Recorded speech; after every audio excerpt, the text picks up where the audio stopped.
Hi, I'm Desriee, also known as Blogger on the Bay. This is the Let's Vamonos series on IG, and I'm introducing today Jaime Salinas as the first episode for my series.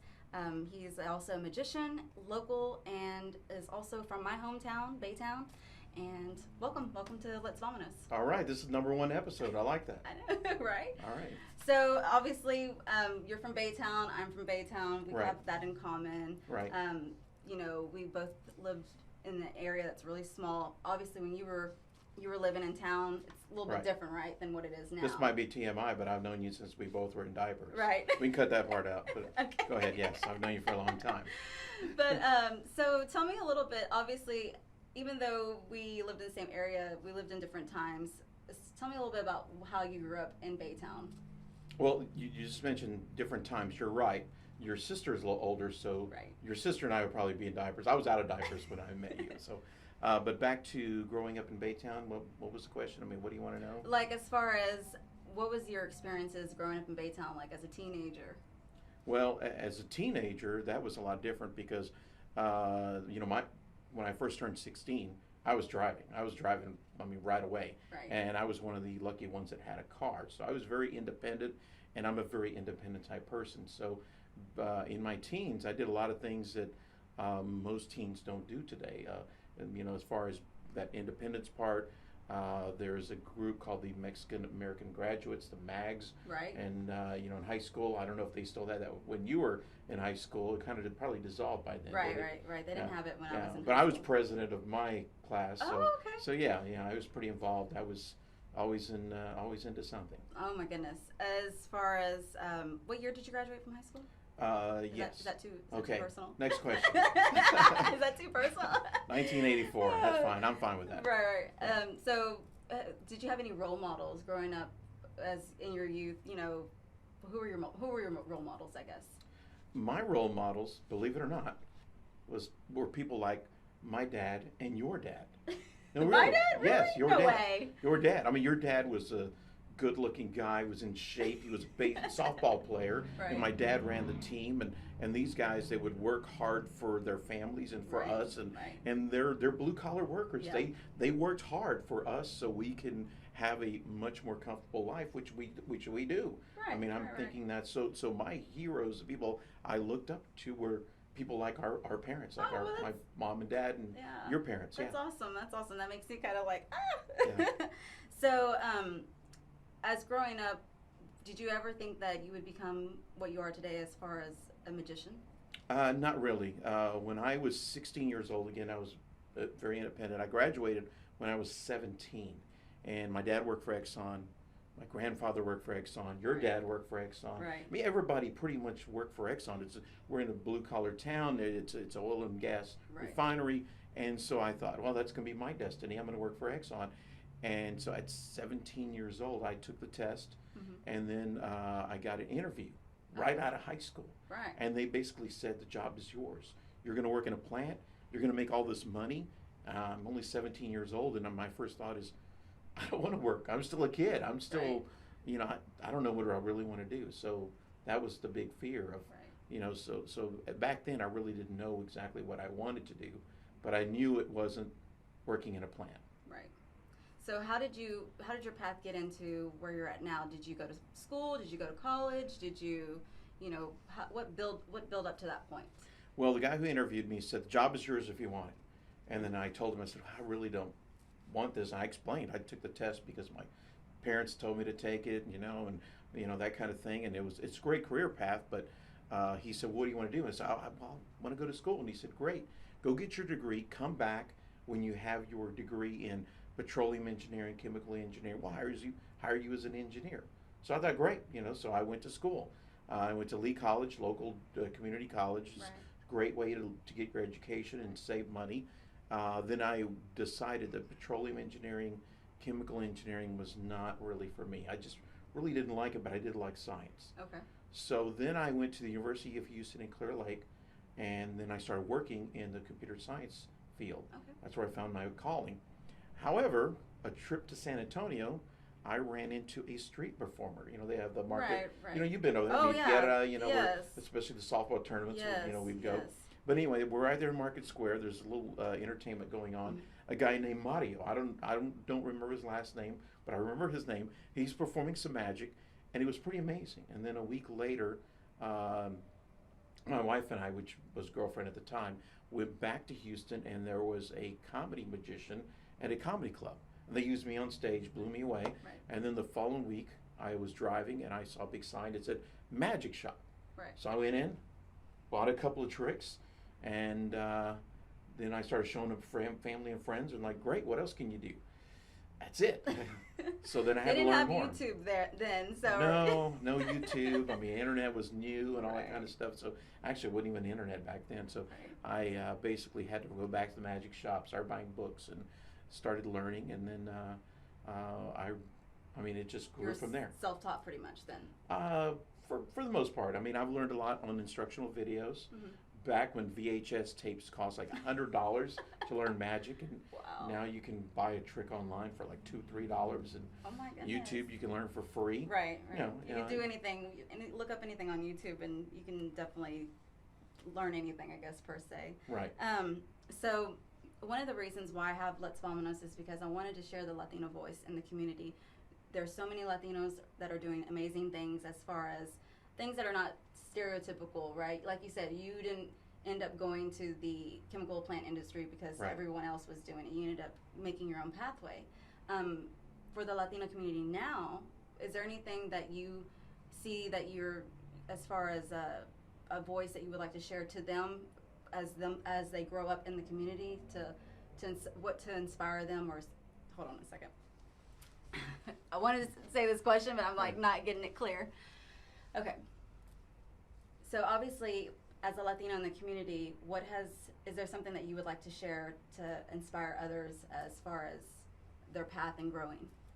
Well, the funny thing is, even though I have grown up the Latin culture, I mean, driving here, somebody asked me if I want to buy some tamales. No kidding, on my way here. I mean, so I didn't really understand about that culture part. To me, it was just pursuing what I love to do and what I really enjoy. And then it didn't dawn on me till later, until Lee College asked me to come back and speak in front of the students. And it really hit home when I performed my magic for a youth detention center. Oh. Now, let me tell you a quick story about that. Youth detention center is basically a jail. This is a jail for kids. Right. And so the first year I performed there, they said, okay, I had to check in, and no knives, no fire, none of this stuff. And so I get there, I got some basic stuff, and they put me in this room, cement floors, cement walls, steel doors. The glass has the wire and everything in it. I mean, it's pretty crazy. And then they said, we're going to bring these kids, and they're going to sit on the floor, and you can perform for them. We're going to leave this door unlocked. So if anything goes down, you open up that door and you close it behind you. No matter what happens, don't open it. And I thought, man, where am I, Right. So they bring the first group in. They're like junior high kids. I'm like, these are kids. So like 13? Yeah. So I'm like, well, what's the big trouble? So I performed for them and had a great time. These kids went nuts. And what I saw was the majority of the kids were minorities. Right. And this one Hispanic guy comes up to me. A lot of Honduras, Mexico, a lot of the gang members comes up to me and he says, I never met a Mexican or Hispanic magician before. And that's when it really dawned on me that my culture could, in fact, inspire people like that. Right. So I looked at him and I said, hey, look, you're in here because maybe some bad decisions, bad things happen, but it doesn't mean you get to stay in here. And hopefully, I found my calling. Hopefully you're going to find your calling, and you'll get out of here and find whatever that is. I mean, just that simple statement, maybe it made an impact. I don't know. Well, for sure, because for me, growing up, I didn't see a lot of people do anything other than the chemical plants or like doing cutting grass, or like my grandparents they did they had house cleaning business, so that's what they did. And so growing up, it was kind of hard to try to find your niche or find someone that represents you, but doing something different, right? Right. So, no, absolutely. So that's an amazing story. I didn't know that you performed even at detention centers. Oh yeah, I mean it's a pretty scary thing. Well, the funny thing is, when they brought in the second group, the high school kids, Uh-huh. now we're talking about 6 foot, 250 pounds, muscular. I was Right. like, let me check this door again, you know. I mean, these are some dangerous looking kids. Right, and, right. I mean, they're really adults and Right. to some extent. I'm 17 years old. Right. I mean, the second year, one kid overpowered 2 guards and escaped. Oh my You know, so I mean, that goodness. tells you what type of, Wow. you know, big strong guys are in Environment, there. yeah. Yeah, and it's unfortunate. A majority of them are minorities. Right. So when you're not doing shows, obviously you've done shows, private shows mostly, correct? A lot of private shows. I mean, I worked at a dinner theater for many years. Right. I've traveled a little bit. You know, I've done my own productions, worked some theaters, and so now that I'm a little older, a little slower, I like to just kind of relax and I'll do family shows, Okay. schools. I will do corporate events, pretty much a little bit of everything. Right. Do you have a specific show that was like your best experience as far as like performing and or being a part of? Like, do you have a venue that you just really loved and? Well, Magic Island was a dinner theater in Houston that I worked for 12 years. Uh-huh. I didn't realize how valuable an experience it was until after I was done. I spent 12 years there working 20, 30 shows a night. Oh my goodness. And the repetition is what allowed me to excel and to really grow as a performing artist. Right. It's just getting to do it over and over and over again. Wow. Yeah. So, does that mean currently right now are you saying like it's not as easy or it's gotten a little harder? Well, like for example, right now is the month of February we're approaching, and that's Blue and Gold month. What that means is Boy Scouts, Cub Scouts. They have a lot of banquets, and so they hire magicians to come in. So I'm doing a lot of kids magic, doing some things for schools. Spring break is coming up. The Children's Museum has contacted me, so I'll be back there for spring break, and so I'm kind of family children's mode. Right. And then when the corporate mode kicks back in, I haven't done it for a while, so it's not really like riding a bike, and actually riding a bike is not really like riding a bike. It is, you have to get back into it and into that practice. Kind of have to practice a little bit more. Yes. Well, so tell me a little bit about your hobbies when you're not doing your shows. What exactly do you like to do outside of that? Magic is a very much a creative art. Correct. So I like videography, photography, things like that. So love the cameras. You know, I got my camera over here too. Right. So I like to shoot some pictures, video, things like that. A little on the creative side of it.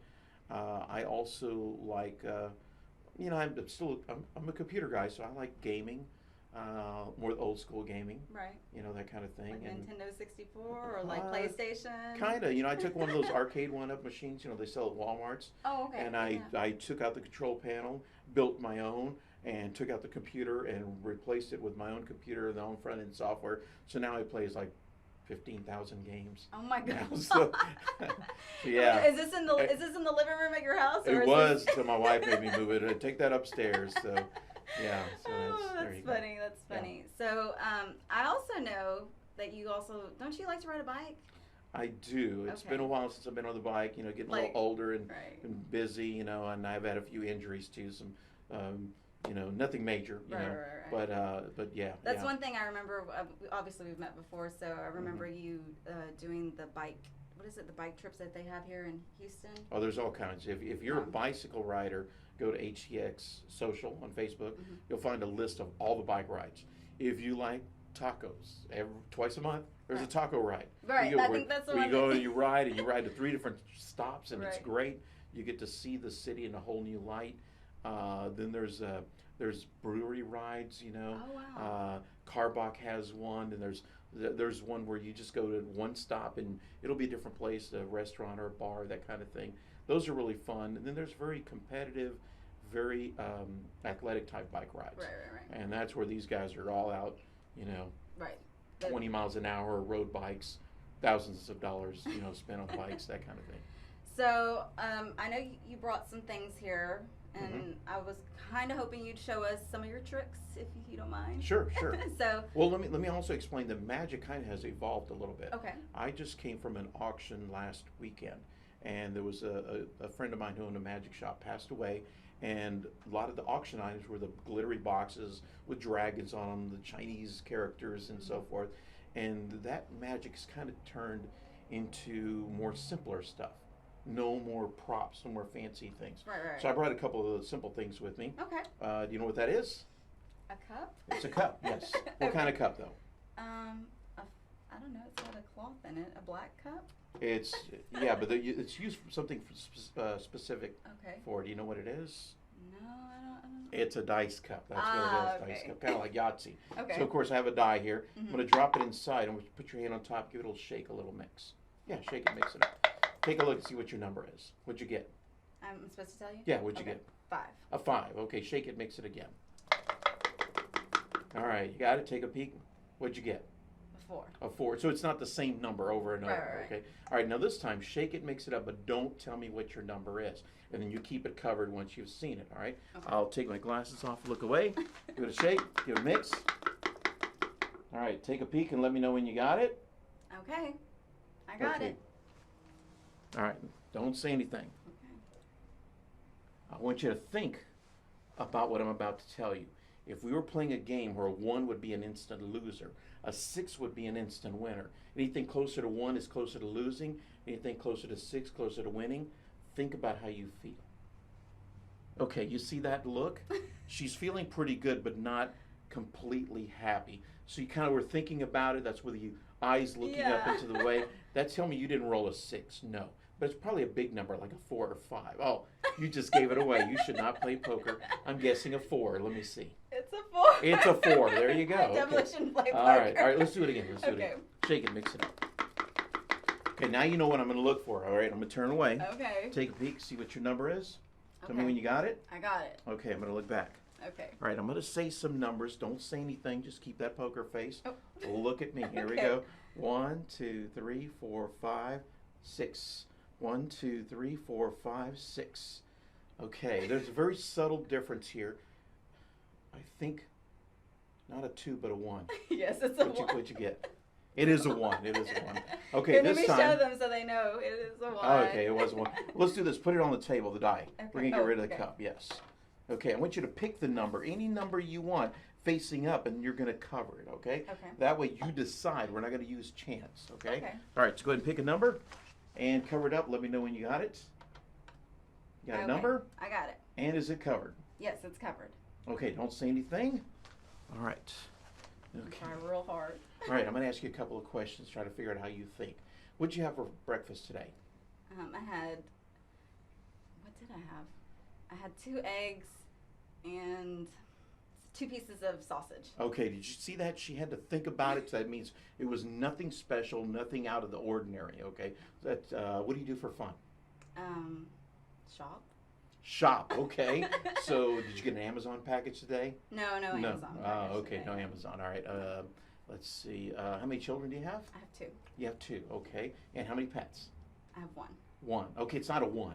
You said that too quick, but I'm thinking, let's see. I know quite a bit about you, but I'm not going to go into some more details about your personality. But I think you have 2 children. I think you picked a number 2.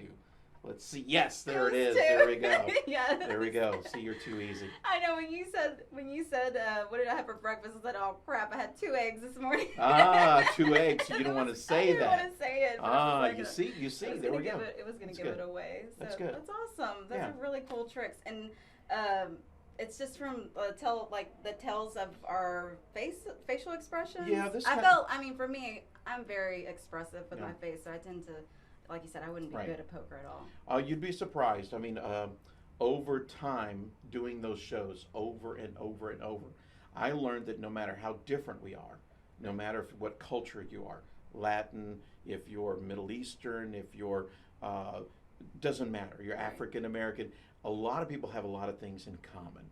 And I mean, we're all basically human beings, and that Right. emotion, it comes through no matter what Right. culture you come from. Right. And so that's why I've been able to read people much better, and just over time, just that practice. That's Practice awesome. makes perfect. Yeah, I'm also just emotions all over my face all the time. True. The other thing I want to talk to you about actually was I saw that you are doing an event for some paranormal stuff, and I love paranormal stuff. Like, Okay. okay, so we know we both come back from the background of being Catholic and Right. religious and all that, or, you know. Right, Kukui and yeah. La Llorona and all that Right, stuff. but Right. I love paranormal stuff. I mean, I named one of my kids after a supernatural character. Really? Yes. What was that? What's the name? Castiel. Really? Yes. Wow, I didn't know that. Yeah, yeah. So. Did they know that? Yeah, they know that. Yeah, Okay. yeah. And so obviously that paranormal stuff is definitely like Sure. I'm interested, obviously. So I know you also you dabble in that as well. Well, see, magic is all about the mystery. Right. You know, it's how is this done? Right. You know, it is a mystery. And once you know how, that mystery's gone. Right. Paranormal is kind of the same way. If I tell you, like for example, if you see a movie where there's a bunch of roaches or spiders crawling, I mean, just talking about it's making the hair on my arm stand. Right. And I start feeling itchy, and if I feel a hair on my leg move, I might think something's crawling on me or Right. something. So that our minds are very powerful. So if you start to think about things, if you're in a scary environment, you're going to be scared. You're going to get scared. Right. And so I've always liked the mysteries. Bigfoot, aliens, you know, all that kind of mystery. I mean, today I was listening to a podcast about parallel universes, scientific podcast. So, you ever watch the show Fringe? No, but I have heard about it. Yeah, yes. that's definitely. Yes. So the paranormal kind of came hand in hand back a few years ago when all the ghost hunter shows were popular. So I kind of combined the magic with the ghost paranormal stuff, and I created a show called the Paranormal Experience. I still do those, not as often. Mm-hmm. They're kind of more of a seasonal, but I create it's a recreation of an actual paranormal type event. Right. But of course, it's using stuff like magic. Right. And it's fun. Yeah. And people get scared. It's like going to the theater, but it's scary stuff and it's Right. interactive. Right. I want to share a paranormal event that happened to me and my husband. We went to stay in San Antonio, and Mhm. you know San Antonio has one of the most haunted hotels. The Minger? Yes, of course. I've stayed at the Minger. So when I booked the hotel, I didn't know. I was clueless. Right. I was completely clueless, and we get in there, and we're kind of like, there's some things going on. We're like, oh, okay, this is kind of weird. So one of those things was the elevator. The elevator was not working. Right. But we're just like, this is kind of an old hotel, so whatever. Sure. So we literally, unknowingly, we start walking down the stairs. So I'm walking down the stairs, and it's going into like this dungeon-looking place. I'm like, oh my God, where are we? I'm like, where are we at? So we get there, and then all of a sudden we're open to the bar. There's the bar of the hotel. Right. Okay, great. It's a bar/restaurant, isn't it? Right. Yeah, I know exactly that stairwell you're talking about. So we were like, okay, fine, no big deal. Me and my family. We come back to the hotel after dinner or whatever, and the lady's like, so have you heard about this hotel? And we're like, no, what are you talking about? Like, no. You're thinking bed bugs and stuff. You're like, oh my God, what? Like, what's going on? She was like, yeah. She's like, look it up. So of course my husband, which he's also into paranormal stuff as well, immediately looks it up, and so he's like looking up all this stuff, and he's like, oh my God, this is the most haunted hotel like in Texas. Right. And I was like, what? And so I was like, please don't tell me anymore. Please don't tell me anymore Right. because I'm about to. And like literally, that was probably the longest night for me and him. And they said the most haunted floor was a couple floors above us. That we were like kind of like in a good spot. Right. But later on, I started to read up about it, and I was just like, oh no. We've declared we're not going back there. We're not up for all that. We weren't prepared for that. Right. But it was an experience because I definitely believe in ghosts and all Right. of that. So spirits, I'm definitely a believer in that. So it was a long night. It was a long night, and my husband's like, "You're not in charge of ever booking a hotel again." You know, it's funny you mentioned the Minger Hotel because going back many years ago, there's a big magic culture, magic community, and there's conventions. There's one going on right now.